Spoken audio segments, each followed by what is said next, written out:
Tonight is the AUC, chairmanship race, the African Union Commission chair race. And the reason why we're talking about this is because the former Prime Minister Raila Odinga is officially in the race. So far, we've seen quite a number of countries come in for his support, 20 or thereabout, perhaps looking forward to even more because he has to convince about 12 more countries to back him up, looking at the two-thirds majority win. And how then it's going to go down is essentially why we are here tonight. I'm joined by professors in studio, quite intentional, gentlemen, that we have you here tonight. I want to appreciate Professor Peter Kagwanja, who's the CEO, Africa Policy Institute. Good evening. Good evening, Anki. Are you ready for this? Yes, I am. Very much so. All right. Yes. And I want to come back to why you're ready shortly, but also allow me to appreciate Professor Noah Midamba, who's now also the chairman, Moi University Council. Quite a task for you, Professor, looking at what has been happening in education, but welcome to the show. Thank you, Okni. We are very happy to be here with you. Yes. Now, we want to delve deeper into what is happening, but I'll also be joined virtually by Professor David Monda, who is a political scientist at the University of New York, all the way. And once again, it's good to have you, Professor. How are you today?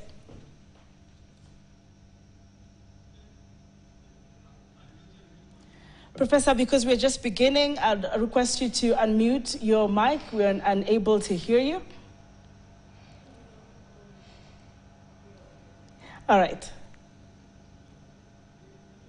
All right, now we are still, just beginning, and just be assured that Professor David Monda, who is a political scientist, from the University of New York, will be joining us shortly.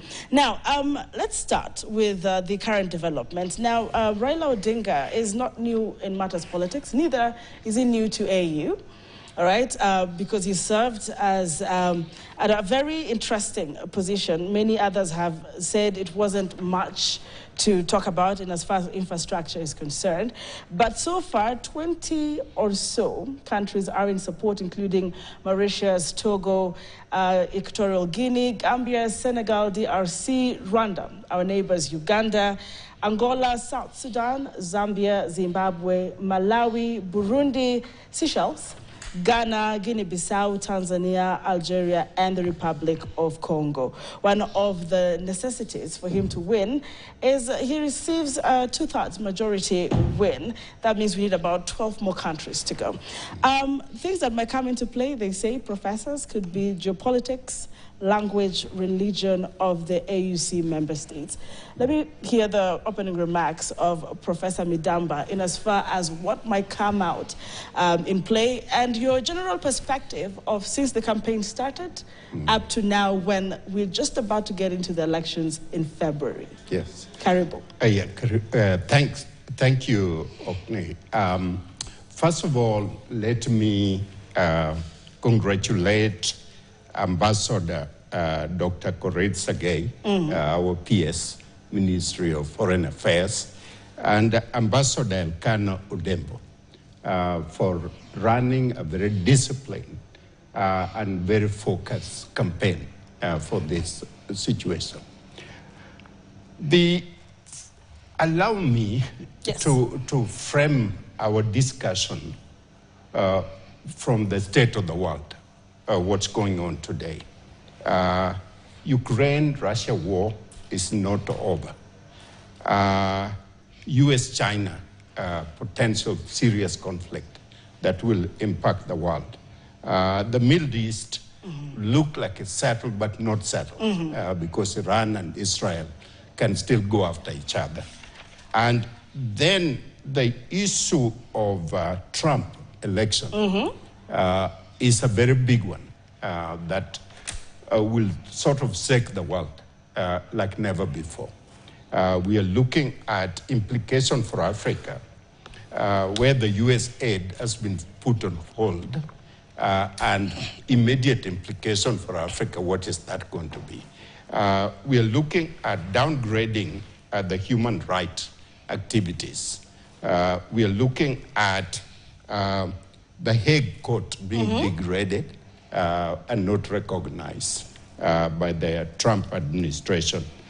And so the issue is overall impact for Africa. African aid, the traditional U.S. foreign policy, which was largely based on soft power from the beginning Kennedy administration to now, has changed with the Trump administration. That will significantly impact Africa. So the question, based on what you said earlier on, is Raila is at a very pivotal role right now to capture this election and play a pivotal role in dialogue with the rest of the world. Very interesting, because what you're actually speaking to is, according to analysis, there are other factors that come into play. The age of the candidates. Raila is 80 years. I believe he just celebrated his birthday the other day. The Anglophone and Francophone divide, the Western influence, which, Professor, you've just spoken on, and emerging forces in the globe like Russia and China. Let me hear from Professor Kagwanja in terms of that, because it's not just a matter of our person and the way President William Ruto says, let us, go behind Raila, let him go rule in the continental, position. How about these, issues that could influence the race, Professor?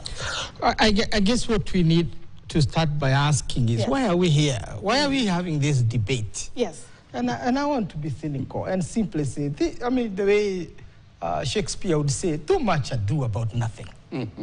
There's too much ado about nothing, and I want to be very categorical that sometimes Kenyans over-exaggerate things. It's a match of two village clubs, and you want to imagine this is the final in the Olympics. It is not.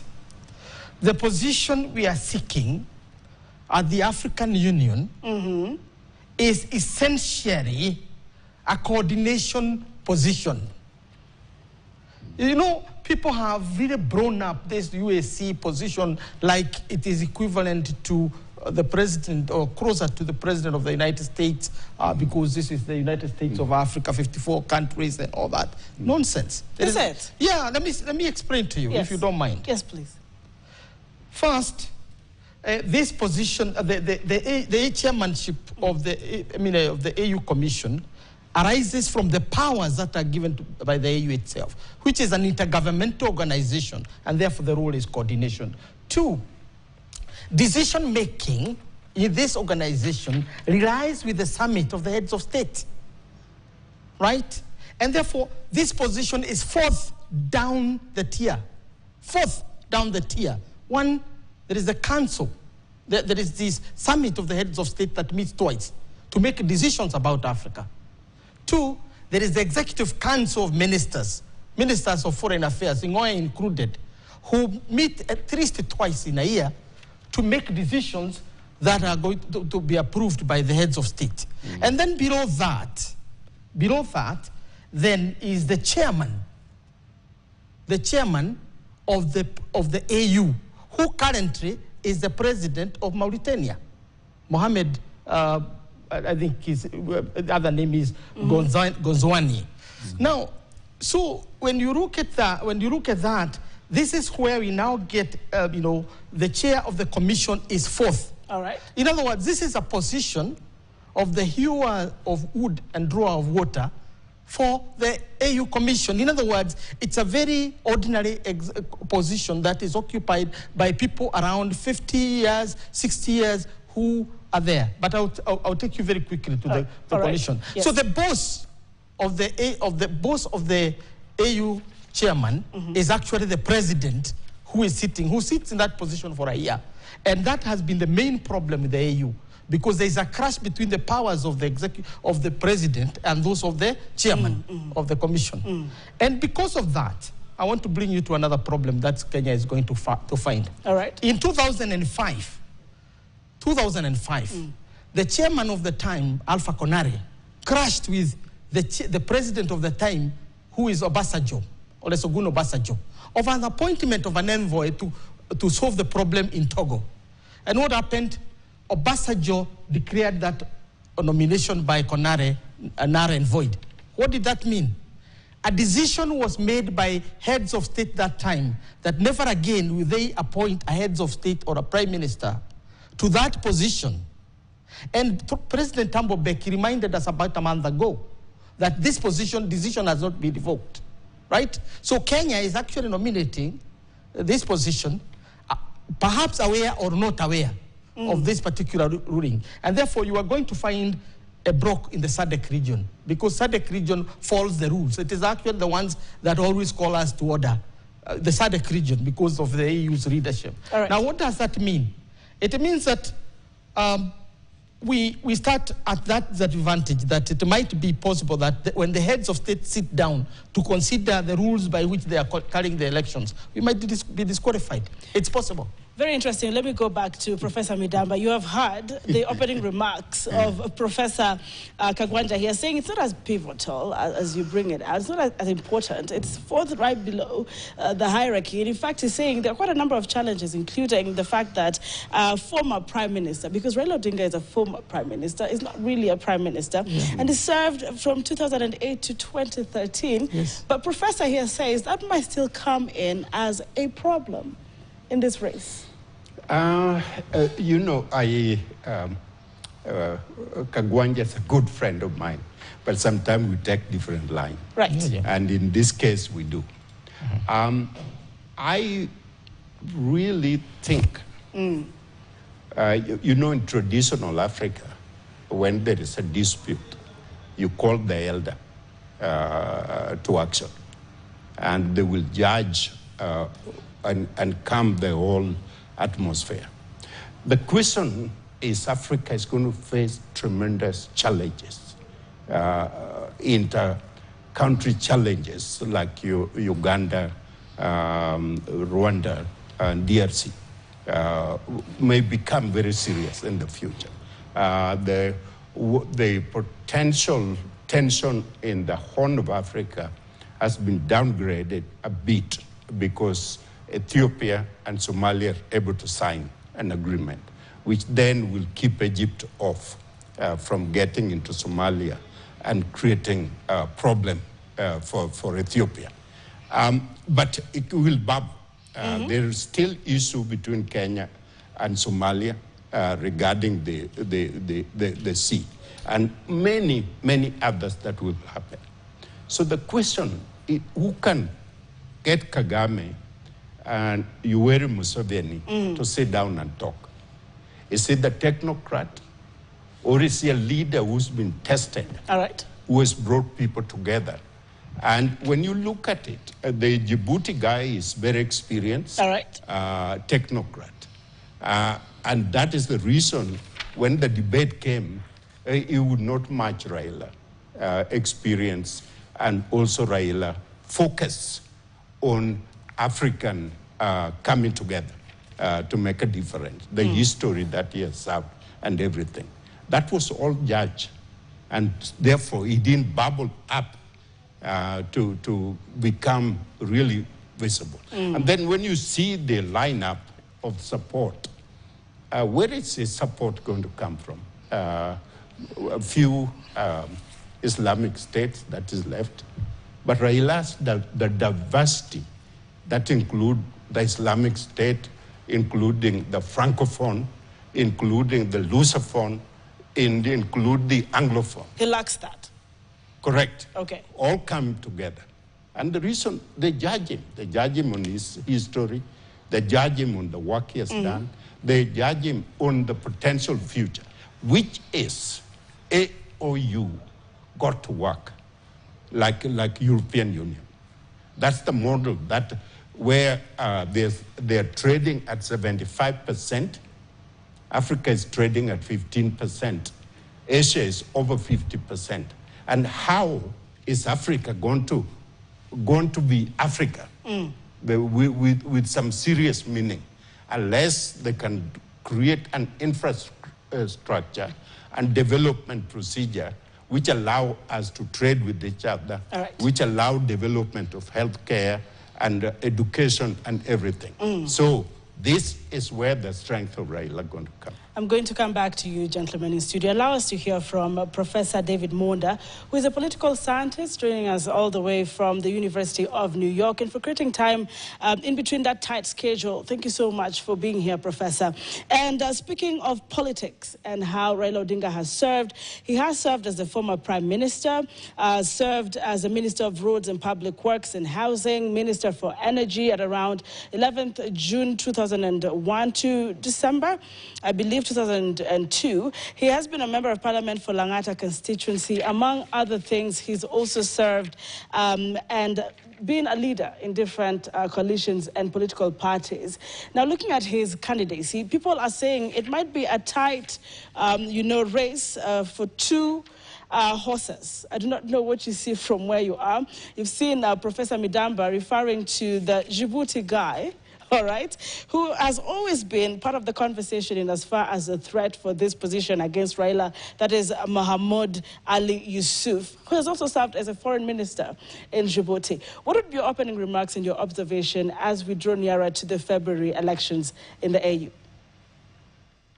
Yeah, I think I agree with the rest of the panelists in the context that it will be quite a contest, because a large measure of the successful candidate in getting the two-thirds majority of the votes will be how effective are you at lobbying these heads of state, because every country gets one vote.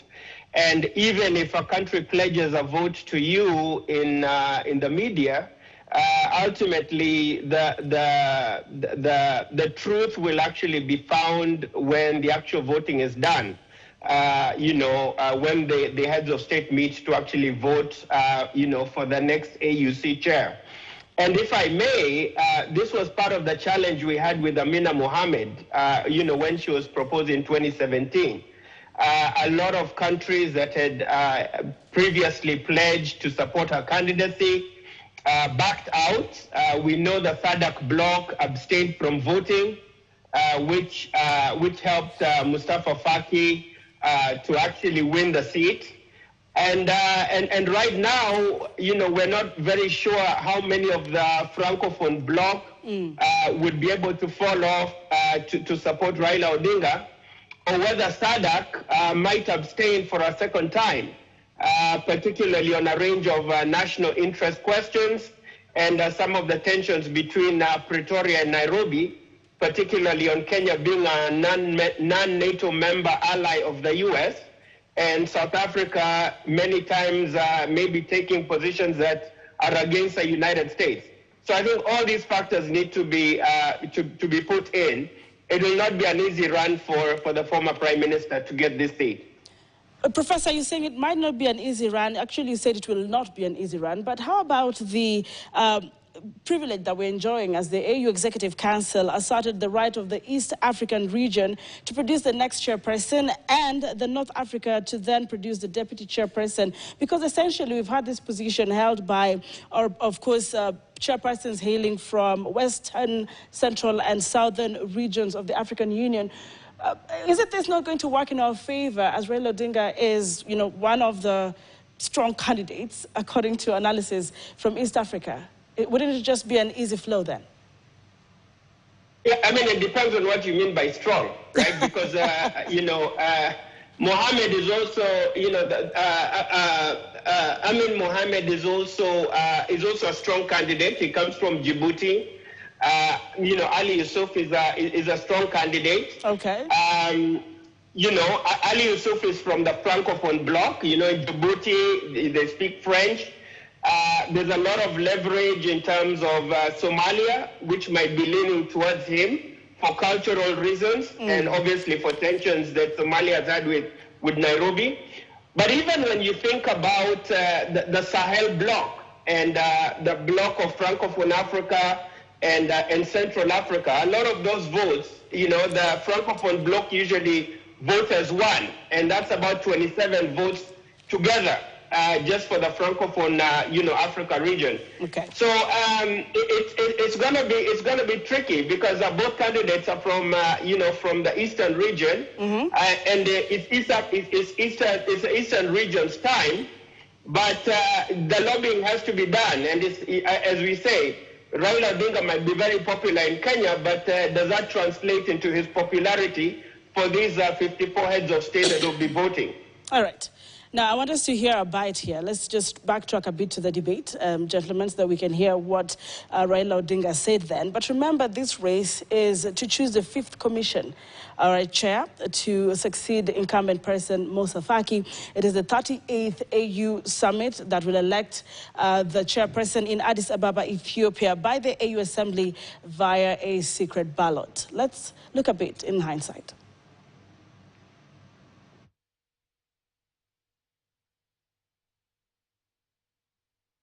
I'm an engineer by profession, and I have been an academic. I have also been a public servant. I've been a member of parliament. I've also been a prime minister and also leader of opposition. In those capacities, I've tried to do my best, and I've gained a lot of experience in terms of management of public affairs. I stand here as an Pan-Africanist and an Afro-optimist. 2 months ago, that is on the 21st of October, this year we were here in Addis Ababa. We had been invited as members of the families of the founding fathers of the African Union to come and witness the reopening of the Africa Hall. All right, that is Raila Odinga, former Prime Minister, in his opening remarks and just giving his profile during that debate that was held between and among the candidates. Let's hear from Professor Monda, political scientist, University of New York, because we know you're rushing for an engagement. What would be your remarks to, what Raila Odinga, portrayed? Because they say first impressions are very strong. He's very confident in himself. But what would also be there in for Kenya if he succeeds, together with your closing remarks? Yeah, I think he's very confident, but that's what he needs to portray as a candidate. But as we've mentioned before, a lot of the dynamics really play within the heads of state and the national interest of each country. And I think even regionally, with retrospect to what's going on in the DRC right now with the M23 rebels, there's a lot of very fluid dynamics between, for example, the DRC and Rwanda in terms of how they perceive of a Raila candidacy versus the Djibouti candidates' leadership in terms of the AU and how the AU would intervene on that.